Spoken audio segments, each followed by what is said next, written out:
বর্তমান বিশ্বে সাইবার নিরাপত্তা নিশ্চিত করা একটু ঝুঁকির বিষয় উল্লেখ করে তথ্য প্রতিমন্ত্রী ইয়াসের খান চৌধুরী জানালেন, সাইবার নিরাপত্তা জোরদারে বর্তমান সরকারের নানা পরিকল্পনা নিয়ে কাজ চলছে।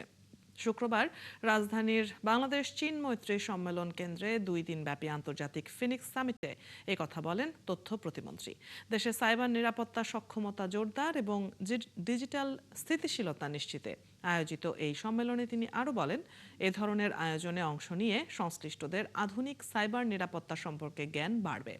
ফলে দেশের ডিজিটাল নিরাপত্তা নিশ্চিতে তা গুরুত্বপূর্ণ ভূমিকা রাখতে পারবে।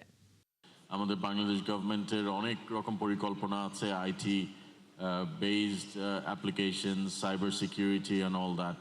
সো অফকোর্স আমরা মাত্র 150 days we are in the government.